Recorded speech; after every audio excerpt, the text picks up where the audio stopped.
New details about the Titan submersible tragedy that resulted in the death of 5 people. A Coast Guard hearing revealed the craft's final message and new accusations about safety concerns before the doomed trip to the Titanic began. Our transportation correspondent, Gio Benitez, is in Washington for us. Good morning to you, Gio. Hey, Robin, good morning. These are all new serious allegations of ignored warnings. And this morning here, as you mentioned, the final messages from the Titan. The big question, did the passengers on board know that they were in trouble? This morning, investigators sharing this new photo of the Titan submersible, the tail cone sticking up in the sand at the bottom of the Atlantic, about 300 yards from the wreckage of the Titanic.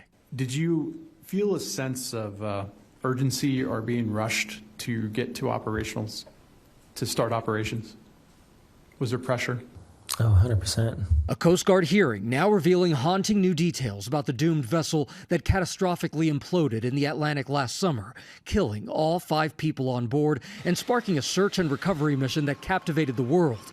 As investigators try to piece together what went wrong, we're learning that the crew was in touch with their support ship, the Polar Prince, via text message. One of the last messages to the surface from 2 miles down: all good here. Half an hour later, this dropped 2 weights, potentially indicating a crisis on board. Dropping the weights may have been a last-ditch effort to bring the Titan back to the surface. Former employees testifying about concerns before that tragic dive. Among them, OceanGate's former engineering director, Tony Nissen, who says he was kept in the dark and didn't originally know that their mission was to reach the Titanic. And why did you depart the company? Got fired.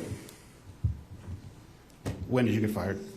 June 2019. Because I wouldn't let him go to the Titanic. The hearing revealing more than 100 equipment issues in the past several years. Nissen saying the Titan was also struck by lightning in 2018 and was left outside in the bitter Canadian cold for 7 months. It was never pressure tested to the highest industry standards, and it even partially sank 4 weeks before the doomed mission following a night of high seas and fog. Nissen adding he clashed with the OceanGate CEO who died in the implosion, Stockton Rush. Nissen says Rush was often concerned with costs and schedules.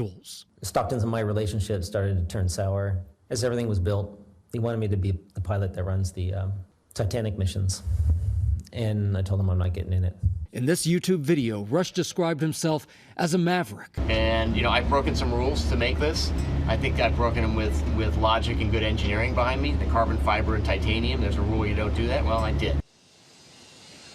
And the hearings will go on for another 2 weeks, possibly even longer. The whole goal here, Robin, is to make sure that something like this never happens again. But what are there other goals here with these hearings, though, Gio? Could they lead to criminal referral?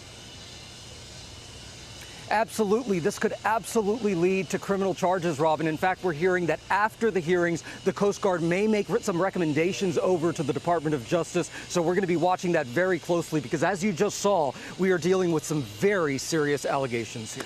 You certainly are. Gio, our thanks to you.